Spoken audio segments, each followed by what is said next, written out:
하는 말씀은 창세기 22장 1절에서 14절까지가 되겠습니다. 그 일 후에 하나님이 아브라함을 시험하시려고 그를 부르시되 아브라함아 하시니 그가 이르되 내가 여기 있나이다. 여호와께서 이르시되 내 아들 내 사랑하는 독자 이삭을 데리고 모리아 땅으로 가서 내가 네게 일러준 한 산 거기서 그를 번제로 드리라. 아브라함이 아침에 일찍이 일어나 나귀의 안장을 지우고 두 종과 그의 아들 이삭을 데리고 번제에 쓸 나무를 쪼개어 가지고 떠나 하나님이 자기에게 일러주신 곳으로 가더니 제3일에 아브라함이 눈을 들어 그곳을 멀리 바라본지라. 이에 아브라함이 종들에게 이르되 너희는 나귀와 함께 여기서 기다리라. 내가 아이와 함께 저기 가서 예배하고 우리가 너희에게로 돌아오리라 하고, 아브라함이 이에 번제나무를 가져다가 그의 아들 이삭에게 지우고 자기는 불과 칼을 손에 들고 두 사람이 동행하더니 이삭이 그 아버지 아브라함에게 말하여 이르되 내 아버지여 하니 그가 이르되 내 아들아 내가 여기 있노라. 이삭이 이르되 불과 나무는 있거니와 번제할 어린 양은 어디 있나이까. 아브라함이 이르되 내 아들아 번제할 어린 양은 하나님이 자기를 위하여 친히 준비하시리라 하고 두 사람이 함께 나아가서 하나님이 그에게 일러주신 곳에 이른지라. 이에 아브라함이 그곳에 제단을 쌓고 나무를 벌려놓고 그의 아들 이삭을 결박하여 제단 나무 위에 놓고 손을 내밀어 칼을 잡고 그 아들을 잡으려 하니 여호와의 사자가 하늘에서부터 그를 불러 이르시되 아브라함아 아브라함아 하시는지라. 아브라함이 이르되 내가 여기 있나이다 하매 사자가 이르시되 그의 아이에게 내 손을 대지 말라. 그에게 아무 일도 하지 말라. 내가 내 아들 내 독자까지도 내게 아끼지 아니하였으니 내가 이제야 내가 하나님을 경외하는 줄을 아노라. 아브라함이 눈을 들어 살펴본즉 한 순양이 뒤에 있는데 뿔이 수풀에 걸려 있는지라. 아브라함이 가서 그 순양을 가져다가 아들을 대신하여 번제로 드렸더라. 아브라함이 그 땅 이름을 여호와 이레라 하였으므로 오늘까지 사람들이 이르기를 여호와의 산에서 준비되리라 하더라. 아멘. 오늘은 여호와 이레라고 하는 그런 제목과 있어 같이 은혜를 나누기를 원합니다. 아브라함이 여호와 하나님의 말씀에 믿음으로 순종해가지고 본토 친척 아비 집을 떠나서 정말로 여러 가지 어려움과 또 말로 표현할 수 없는 그런 장애물을 극복을 하고 가나안 땅에 도착을 하였을 때 하나님께서 아브라함에게 말씀하시기를 너는 눈을 들어 너 있는 곳에서 동서남북을 바라보라.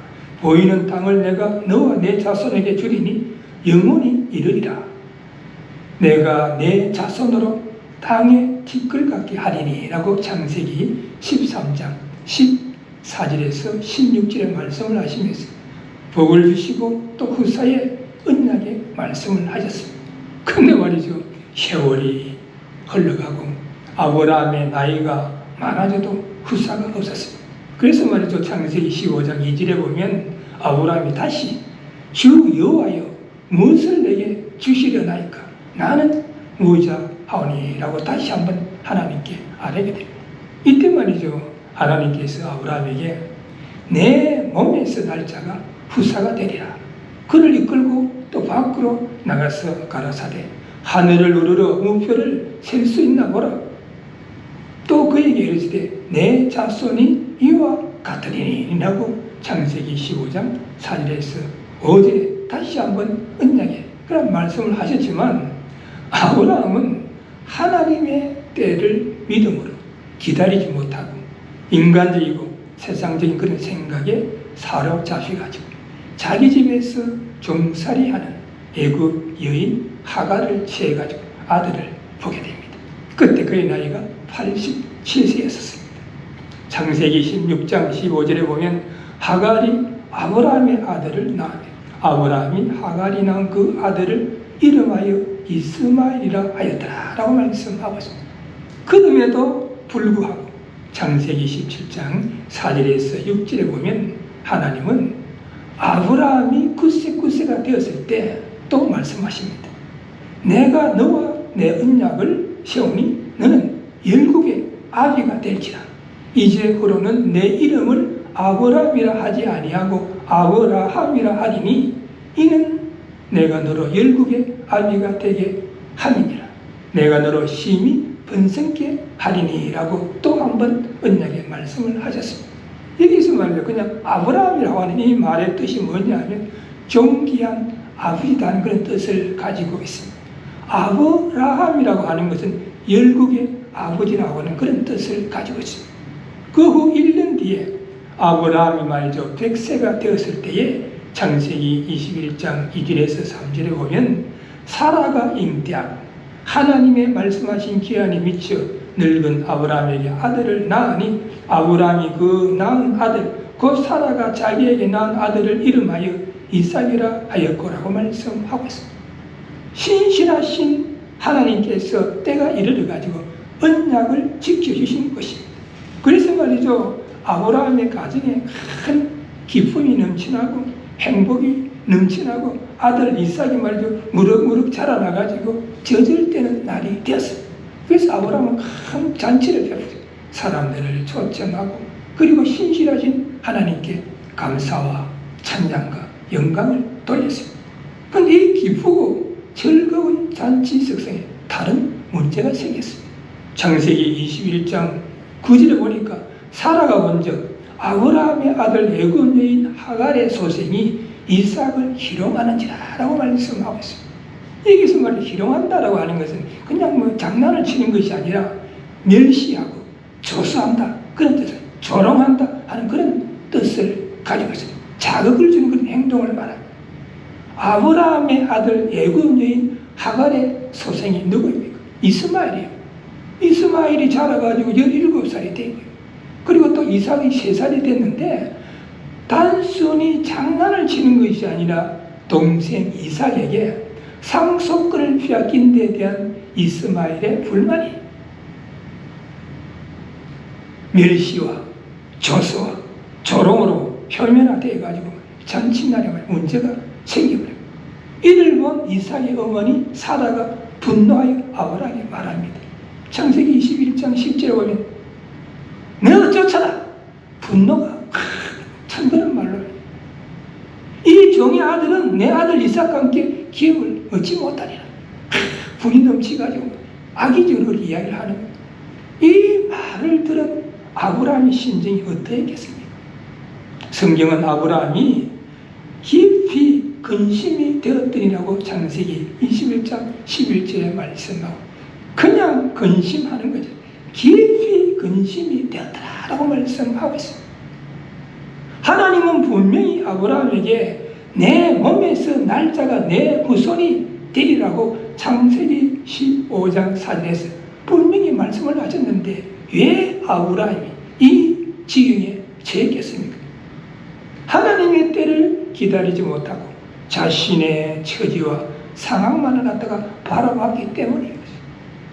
그래서 우리 믿는 자들은 인생을 살아가면서 신앙생활을 하면서 하나님의 때를 기다리는 것이 아주 중요합니다. 하나님의 때를 기다리지 못하고 환경과 여건을 보고 자신의 생각과 판단으로 어떤 일을 결정할 때에 문제가 생기게 되는 것입니다. 하나님은 영감된 하나님의 말씀을 통해서 믿는 자들에게 계명을 주죠. 너희들은 생활할 때 이렇게 해야 된다. 크게 나누면 두 가지요. 무엇을 이렇게 하라. 이런 일을 이렇게 해야 된다라고 명령하시는. 그리고 이런 일을 해서는 안 된다. 이런 일은 하지 마라. 금령을 우리들에게 하셨어요. 그래서 우리가 하라는 일을 갖다가 하게 될 때 복이 되는 거예요. 하지 말라고 하는 일을 하지 아니할 때 우리에게 복이 되는 것입니다. 그러므로 우리 믿는 자들은 마땅히 하나님의 계명 앞에서 우리는 순종을 해야 하는 것입니다. 그래서 오늘 이 본문은 창세기 12장 1절에서 여호와께서 아브라함에게 이르시되 너는 너희 본토 친척 아비지 집을 떠나 내가 네게 시시할 땅으로 가라라고 하셨을 때 아브라함이 믿음으로 길을 떠난 후 계속해서 아브라함의 행적을 언급하는 그 가운데 아브라함이 믿음의 조상으로서 유감없이 믿음의 순종을 보여준 그 유명한 여호와 이레의 사건에 대해서 그 말씀을 하고 있습니다. 그래서 오늘 본문의 첫 번째 파트인 1절에서 11절에 보면 아브라함의 시험과 순종에 대해서 말씀하고 있습니다. 첫째는 여호와께서 아브라함을 시험하는 그 내용이 1절에서 2절에 말씀하고 있습니다. 여기 보니까 그 일 후에 하나님이 아브라함을 시험하시려고 그를 부르시되 아브라함아 하시니 그가 가로되 내가 여기 있나이다. 여호와께서 가라사대 내 아들 내 사랑하는 독자 이삭을 데리고 모리아 땅으로 가서 내가 내게 지시하는 한상 거기서 그를 번제로 드려라 라고 말씀하고 있습니다. 여기서 말하는 그 일 후에 하는 이 말은 그 일이라고 하는 것은 그 말들이라고 하는 그런 뜻을 가지고 있습니다. 아브라함이 말이죠. 하나님의 언약의 근거에서 가나안 땅에 정착을 한 후에 겪는 갖가지 여러 가지 시련과 또 그 가운데 누린 하나님의 축복, 즉 후사의 출생 등을 가리킨다라고 우리는 볼 수가 있습니다. 따라서 말이 후회라고 하는 이 말은 아브라함이 노년에 하나님의 언약을 따라서 100세에 얻은 아들 이삭을 기쁨으로 얻고 어느 정도의 시간이 경과한다. 그러니까 아들 이삭이 태어나고 난 후에 어느 정도 시간이 경과한 후에 하나님이 아브라함을 시험하시려고 이렇게 말씀하고 있습니다. 이는 말이죠. 하나님이 아브라함을 시험에 빠뜨려 공경에 처하게 하기 위한 수책이 아니라 신앙을 다시 한번 확증하며 믿음을 굳건하게 하기 위한 그런 시험이다라고 우리는 볼 수가 있습니다. 얼핏 말해서 우리가 곁으로 나타나는 형상만 볼 때는 모든 시험이 다 동일한 것처럼 보이지만은 실상은 두 종류의 시험이 있습니다. 첫째는 사단의 시험입니다. 사단이 주는 시험은 영어로 템퍼테이션, 곧 유혹의 시험입니다. 사단은요, 하나님과 우리 인간 사이에 이간질 시키는 그런 일을 하는 게 사단의 일입니다. 우리 인간을 갖다가 하나님께로부터 멀어지기 위해서 유혹의 시험을 하는 거예요. 세상적인 것을 가지고 자꾸 유혹하는 거예요. 세상적인 어떤 쾌락으로 유혹할 때도 있고, 세상적인 어떤 술이나 그렇지 않으면 그 사람이 세상적인 좋아하는 것들을 가지고 또 여자를 통해서 마약을 통해서 그렇게 하는 거예요. 그러므로 우리가 육신의 정욕, 안목의 정욕, 일생의 자랑을 떨쳐버리는 생활을 하지 못한다라고 하면 사단의 시험을 받을 가능성이 많습니다. 두 번째는 하나님의 시험입니다. 하나님이 주시는 시험은 영어로 테스트 한다는 그런 뜻을 가지고 있습니다. 테스트 한다는 이 말은 그야말로 순수하게 점검해 본다, 알아본다. 학생들이 말이죠. 공부하다가 몇 개월만 한 번씩 시험을 보지 않습니까? 성적이 어느 정도 되는가 알아보기 위해서인 것이죠.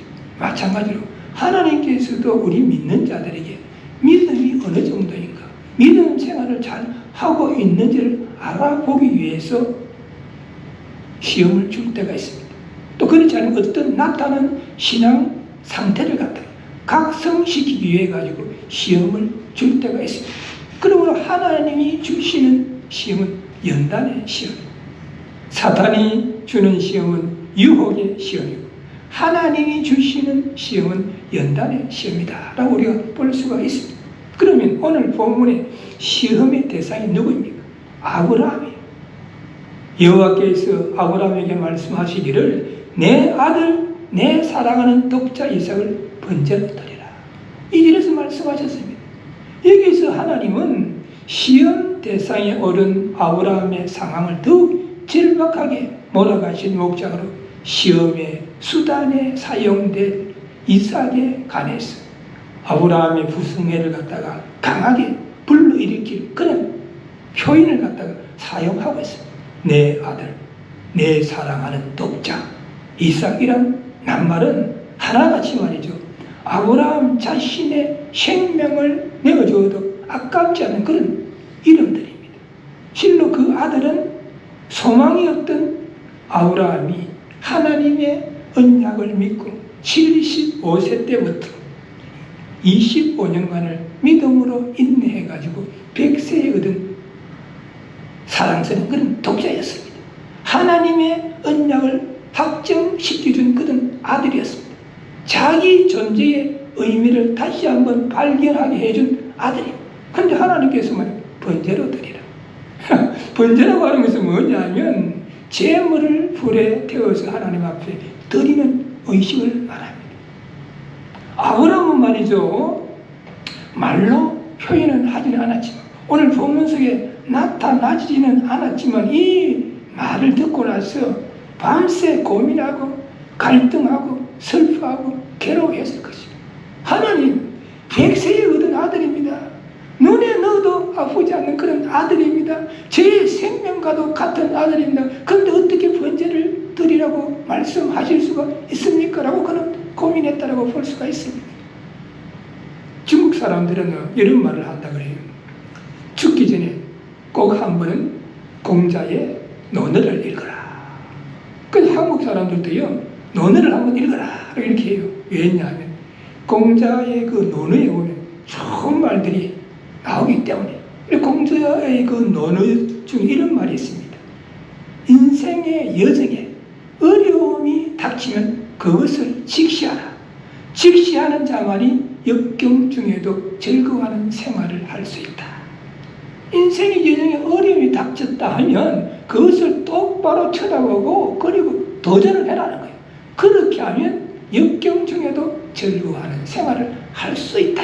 이게 논어의 핵심 철학입니다. 그러면 아브라함은 어떻게 했습니까? 아들을 번제로 드리라 했는데 아브라함은 어떻게 했는가? 즉각적인 순종을 했었습니다. 3절에서 4절에 보니까 아브라함이 아침에 일찍 일어나 나귀의 안장을 지우고 두 사람과 그 아들 이삭을 데리고 번제에 쓸 나무를 쪼개가지고 떠나 하나님이 자기에게 지시하는 곳으로 가더니 제3일에 아브라함이 눈을 들어 그것을 멀리 바라보니라. 아들을 번제로 드리라고 하는 청천벽력 같은 말씀이, 하나님 100세에 주신 아들을 번제로 드리라는 말씀이 무슨 말씀입니까? 라고 하는 반문을 할 수 있는 그런 상황임에도 불구하고 아브라함은 믿음으로 아침에 일찍 일어났다니. 그래서 나귀의 안장을 지우고 두 사안에게, 사안은 뭡니까? 집에서 일하는 종들과 같은 자, 두 사안에게 번제에 쓸 그런 준비를 하라. 그리고 다 준비를 마치고 나서 아들 이삭과 두 사안을 데리고 길을 떠났습니다. 제3일이 내 하나님이 지시하는 산 부근에 도착을 했습니다. 그래서 5절에 보니까 이에 아브라함이 사안에게 이르되 너희는 나귀와 함께 여기서 기다리라. 내가 아이와 함께 저기 가서 경배하고 너희에게로 돌아오리라. 하나님이 지시하는 곳을 3일 동안 걸어가가지고 하나님이 지시하는 산이 보이니까 두 사안에게 너희들은 여기서 나귀와 함께 기다리라. 그러나 하는 이야기가 본질의 가장 중요한 사실이 뭐냐면 아이와 함께 가서 경배하고 너희에게 돌아오리라. 아브라함은 아들 이삭과 함께 돌아올 수 있다라고 하는 확고한 믿음을 가지고 있었다고 볼 수가 있습니다. 하나님께서 어떤 해결책을 주실 것이라고 하는 믿음의 확신을 가지고 있었다고 볼 수가 있습니다. 그래서 아이와 함께 가서 경배하고 너에게로 돌아오리라. 그래서 이 아브라함의 믿음이 6절에서 10절에 나타나고 있습니다. 6절에 보니까 아브라함이 이에 번제 나무를 취하여 그 아들 이삭에게 지우고 자기는 불과 칼을 손에 들고 두 사람이 동행하더니 7절에 보니까 이삭이 그 아비 아브라함에게 말하여 가로되 내 아버지여 하니 그가 가로되 내 아들아 내가 여기 있노라. 이삭이 가로되 불과 나무는 있거니와 번제할 어린 양이 어디 있나이까. 여기서 부자지간 아주 좋은 대화를 나누는 내 아버지여 내 아들. 그러니까 대화를 나누면 가는데 아들 이삭이 번제에 쓸 나무를 쥐고 뒤에 따라가면서 생각을 해보면 뭔가가 이상하다. 사흘 동안 와가지고 뭐 번제를 드린다고 그러고 뭐 이런 뭔가가 이상하다. 그래서 물어보는 거야.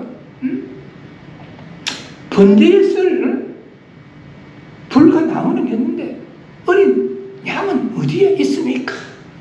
이 말을 들은 아버지의 심정이 어땠겠어요? 그래 하나님이 말이야 너를 갖다가 번제로 너로서는 어쩔 수가 없다. 어떻게 하냐? 이해해라. 이런 말을 할 수가 있었겠습니까? 아니지 않습니까? 이 말을 들은 아버지의 심정이 찢어지는 것 같았습니다. 그래서 8절에 이렇게 이야기합니다.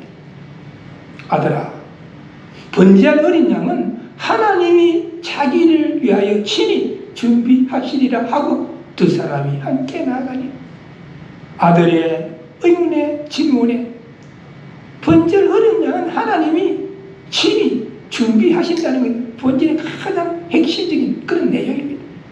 하나님께서 이삭을 대신할 다른 희생 제물을 준비해 주실 것이라는 그런 의미라기보다는 너가 염려하고 있는 모든 일이 하나님의 선하신 뜻 가운데서 행해질 것이다 하는 그런 의미로 우리가 해석하는 것이 더 합리적입니다. 이와 같은 확신에 찬 믿음이야말로 하나님을 기쁘시게 해드리는 믿음이다라고 우리는 볼 수가 있습니다. 그로 인해서 놀라운 기적의 역사가 일어나게 되는 것입니다. 드디어 말이죠, 아브라함과 아들 이삭은 하나님이 지시하는 산 장소에 도착했습니다. 9절에서 10절에 오니까 하나님이 그에게 지시한 곳에 이른지라, 이 아브라함이 그곳에 단을 쌓고 나무를 버려놓고 그 아들 이삭을 결박하여 단나무 위에 놓고 손을 내밀어 칼을 잡고 그 아들을 잡으려 하더니 모리아 산에 어느 여러 봉우리 가운데서 특별히 하나님께서 지시한 한 산에 도착을 했다는 거예요. 전성에 의하면은 하나님이 지시하는 그 산은 하나님의 임재를 상징하는 구름이 이렇게 쫙 끼어 있었기 때문에 아브라함이 찾기 쉬웠다라고 말씀하고 있습니다. 그래서 말이 그 산을 찾고 그 장소에 도착하자마자 나무를 벌려놨다. 번제에서 나무를 벌려놨다. 나무를 벌려놨다 하는 것은 나무가 완전히 잘 탈 수 있도록 했다. 이 사실 하나만 봐도 아브라함은 번제단을 쌓고 아들 이삭을 제물로 올려놓는 순간까지 철저하게 하나님의 뜻에 순종할 마음의 자세를 가지고 있었다라고 우리는 볼 수가 있습니다. 그래서 말이죠, 이삭을 결박하여 단나무 위에 놓고 손을 내밀어 칼을 잡고라고 표현하고 있습니다. 이는 마치 말이죠, 짐승을 잡아가지고 번제를 드리는 것 같은 그런 행동을 하고 있습니다. 그런 방법으로 진행을 하고 있는 거죠. 그런데 110세가 넘은 아버지 아브라함의 지시에 반항하지 아니하고 묵묵히 번제단 나무 위에 앉는 아들 이삭의 모습, 아버지에 대한 순종과 신뢰, 하나님에 대한 믿음과 순종을 온 몸으로 나타내 보여준다라고 우리는 볼 수가 있습니다. 아니, 아버지 왜 이러시냐고 반항할 수 있었지 않습니까? 아니, 아버지 왜 저를 이렇게 하시느냐고, 칼을 왜 할 수 있느냐, 끝나 묵묵히 아버지가 하는 대로 믿음으로 순종하는 이삭의 모습을 우리들에게 보여주고 있습니다. 인간적인 측면에서 생각해 보면 100세에 얻은 아들을 번제로 바치라 하는 하나님의 명령은 이해가 되지 않는 거예요. 아브라함으로 하여금 열국의 아비가 되게 하시겠다고 언약의 말씀과도 대치가 되는 그런 말씀인 거죠. 하지만 아브라함은 그의 체험을 통해서 하나님은 죽은 자를 살리시고 없는 것도 있는 것처럼 부르시는 분으로서 하나님의 약속을 능히 이루실 줄로 믿고 신속하게 명령을 실행했다라고 우리는 볼 수가 있습니다. 그래서 말해 여호와 하나님께서는 그의 믿음을 보시고 중심을 보시고 순종을 보시고 오늘 본문의 두 번째 파트인 11절에서 14절에 보면 자비를 베푸시고 축복하시는 내용이 오늘 본문의 두 번째 파트에 나오고 있습니다. 11절에서 12절에 보면 여호와 하나님이 자비에 대해서 말씀하고 있습니다. 여호와의 사자가 하늘에서부터 그를 불러 가라사대 아브라함아 아브라함아 하시는지라 아브라함이 가라되 내가 여기 있나이다 하니 사자가 가라되 그 아이에게 내 손을 대지 말라 아무 일도 그에게 하지 말라 내가 내 아들 내 독자라도 내게 아끼지 아니하였으니 내가 이제야 내가 하나님을 경외하는 줄을 아노라 라고 하는 그런 음성이 들리게 되는 것입니다. 하나님은 아브라함을 시험하시면서 그 믿음의 중심이 어디에 있는지를 파악을 하셨습니다.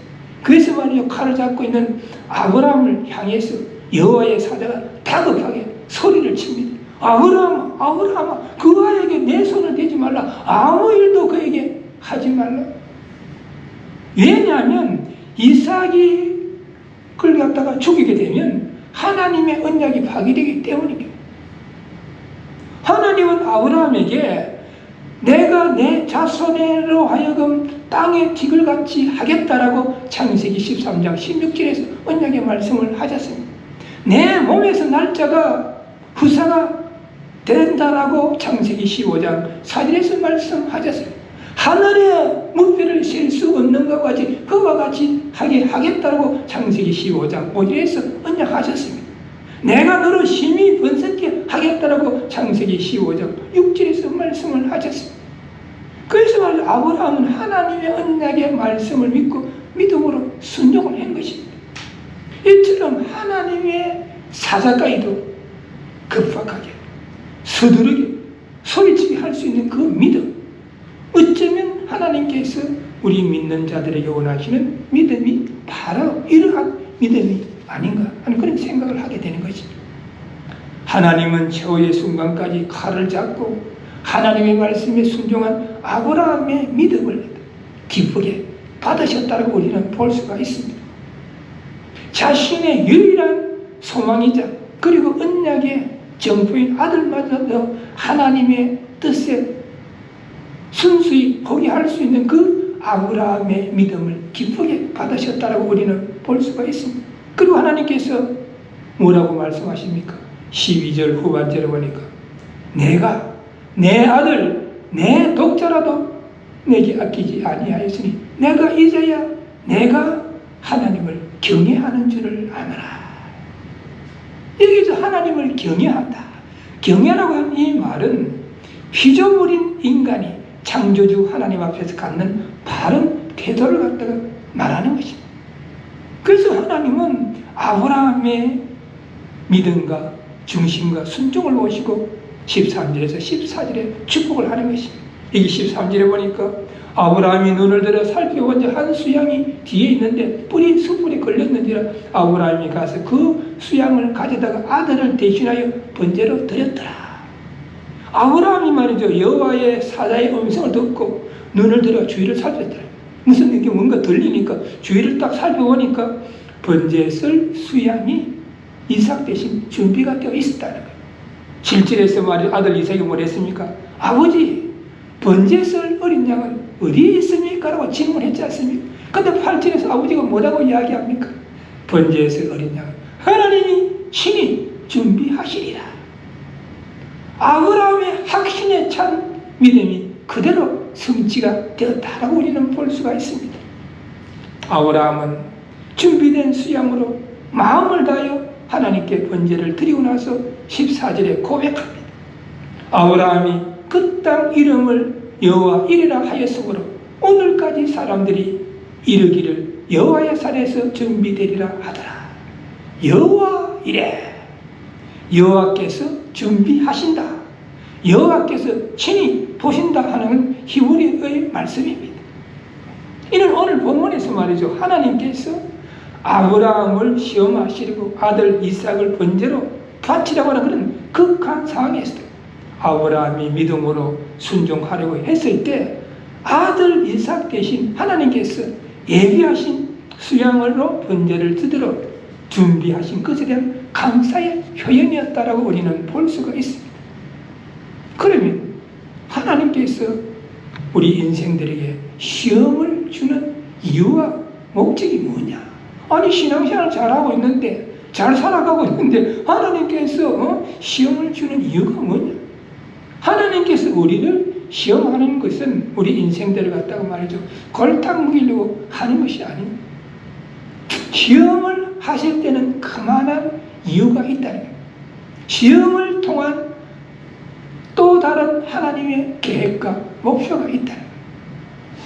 또한 시험을 통해서 하나님 말을 전적으로 신뢰하도록 하기 위해서라는 것입니다. 실제로 본장에서 아브라함이 하나님을 얼마나 신뢰하는가를 우리에게 보여요. 그래서 우리의 시험이 닥친다.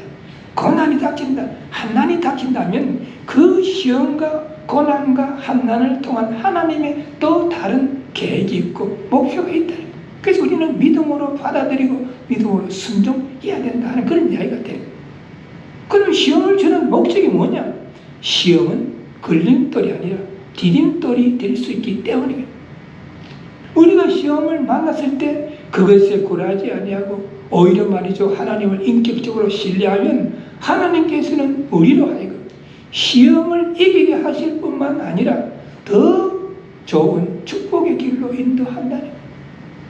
그래서 우리에게 어떤 시험이 닥치고 고난이 닥치고 환난이 닥치면 불만을 내려놓고 하나님을 원망하는 것이 아니라 믿음으로 받아들이고 하나님의 말씀 붙잡고 기도하면서 그 시험을 이기려고 노력할 때 하나님께서 또 다른 계획, 목표를 이루게 하시고 또 준비한 복을 주신다. 세계적인 조각가의 간증이 있습니다. 그는 말이죠, 조각을 하면서 자기 일생에서 하나의 글자를 하나 만들고 싶어요. 이름을 남기는 조각을 하나 만들고 싶어요. 그래서 조각할 때마다 혼신의 정리를 기울여 조각을 하는 거예요. 그런데 어느 날 사고로 오른손이 말 잘려나가게 돼요. 조각하는 오른손을 하고 있는데 오른손이 사고로 잘려나가 버렸으니까 어떻게 했어요? 그는 말이야 낙심하고 좌절하고 이 사람은 방황을 하게 됩니다. 하나님, 오른손으로 제가 조각을 해서 글자를 하나 만들어서 내가 남기고 싶었는데 이거 어떻게 해야 되겠어요? 그래서 이 사람이 하나님을 원망하는 마음도 있어요. 방황을 했다. 그러다가 이 사람이 어느 날 하나님 앞에 기도했다. 기도하다가 그래, 오른손이 잘려나가죠. 왼손이 있지 않은가? 그래, 왼손으로 내가 다시 시작하자 하는 그런 마음이 기도할 때 들었다. 그래서 이 사람이 다시 왼손으로 시작한 거야. 왼손으로 시작하면 얼마나 어렵겠습니까? 자기가 편리한 게 아니니까 여러 가지 어려움도 있고 불편하겠어요. 그래도 이 사람이 그럴 때마다 기도하고 조각을 해요. 근데 오른손으로 행하고 왼손이랑 또 조각은 달라져요. 아주 멋진 글자, 자기 생에 가장 이름을 남겨준 조각을 하나 딱 만들어요. 그리고 이 사람이 이 조각 보면 이름을 갖다가 뭐라고 붙이냐면 그럼에도 불구하고, 그 조각품의 이름이 그럼에도 불구하고, 오른손이 잘려 나갔음에도 불구하고 하는 그런 뜻을 가지고 있다고 우리는 볼 수가 있습니다. 그럼에도 불구하고 그는 자신의 인생에서 글자를 하나 남기게 됐다는 그런 이야기가 되는 것입니다. 우리는 우리의 인생 여정에서 신앙생활 중에서 이기지 못했던 고난과 환난과 불행이 닥칠 때가 있고 그리고 시험을 당하기도 합니다. 그럼에도 불구하고 믿음으로 우리가 순종하면서 나아가면 하나님께서는 우리들로 그 고난과 환난과 불행과 시험을 딛고 일어서서 더욱더 큰 일을 하도록 인도하시고 하나님이 예비하신 여호와 이레의 복을 받게 하신다는 사실을 우리는 알아야 할 것입니다. 오늘 우리는 본문을 통해서 다음과 같은 교훈을 얻게 됩니다. 첫째는 우리의 인생 여정과 신앙생활에는 예기치 못한 시험이 닥칠 때가 있다. 두 번째로 사단의 시험과 하나님의 시험을 분별할 수 있는 믿음을 가져야 된다. 세 번째로 하나님의 시험은 우리를 연단해가지고 믿음을 더욱더 공고히 하며 축복으로 인도한다는 사실입니다. 우리 모두 우리의 삶과 신앙생활 가운데서 예기치 못했던 시험이 닥친다 할지라도 불평불만을 늘어놓고 하나님을 원망하는 것이 아니라 하나님의 사람으로 훈련받고 연단을 받아서 더욱더 하나님을 신뢰하고 하나님의 뜻에 순종하고 하나님께 헌신하여서 하나님의 계획과 목표를 이루고 여호와의 하나님의 이레의 그러한 복을 듬뿍 받을 수 있는 믿음의 소유자들이 되시기를 주님의 이름으로 축원합니다. 아멘. 기도하시겠습니다. 하나님, 무더운 날씨지만 오늘도 저희들이 주님의 이름으로 모여서 심령 그 깊은 곳에서 우러나는 목소리로 주님을 찬양하게 하시고 또한 진리의 말씀 안에서 은혜를 나누면서 우리의 믿음을 다시 한번 증금하게 하여 주셔서 감사를 드립니다. 오늘 본문 속에 아브라함은 하나님께서 백세 얻은 아들을 번제로 드리라고 했을 때 인간적이고 세상적인 생각에서 불평불만을 내려놓고 하나님을 원망하는 것이 아니라 즉각적으로 하나님의 말씀에 순종을 하여서 번제로 드리려고 했을 때 하나님께서 그의 믿음과 중심과 순종을 보시고 수양을 준비하여 번제로 드리도록 하였을 때 아브라함이 여호와 이레라고 감사의 말을 했다고 오늘 본문은 말씀하고 있는데 우리 모두 이 말씀을 다시 한번 바르게 이해하고 또 우리의 삶과 신앙생활 가운데서 실천하여서 우리의 삶의 여정에 신앙생활에 이기지 못했던 시험과 한난이 닥친다 할지라도 믿음으로 받아들이게 하여 주시옵시고 믿음으로 순종하여서 하나님이 예비하신 여호와 이레의 복을 받아 누릴 수 있는 믿음의 소유자들이 될 수 있도록 우리 모두를 인도하시고 넘치도록 축복하여 주옵소서. 우리 주 예수 그리스도의 이름으로 간절히 기도드리옵나이다. 아멘. 지금은 우리 인생들을 구원하시기 위하여 이 땅에 오셨어요. 수고하고 무거운 짐진 자들아 다 내게로 오라 내가 너희를 쉬게 하리라고 말씀하시면서 우리 인생들을 구원의 길로 인도하신 우리 주 예수 그리스도의 은혜와 독생자 예수 그리스도를 아끼지 아니하시고 이 땅에 보내주셨어요. 십자가상에서 우리 인생들을 구원하게 하신 하나님의 크신 사랑과 오늘도 우리들의 마음 가운데 내재하시고 강화 감동케 하시는 성령님의 역사하심 오늘 증거된 말씀을 다시 한번 붙잡고 우리의 삶의 여정에 우리의 신앙생활 가운데 이기지 못했던 시험이 닥친다 할지라도 오늘 여호와의 이레의 말씀을 붙잡고 하나님이 주시는 복을 받아 누리는 삶을 살며 신앙생활하기를 소원하는 이 자리에 모이신 모든 분들과 그 가정과 삶의 현장에 지금으로부터 영원까지 함께할지어다. 아멘.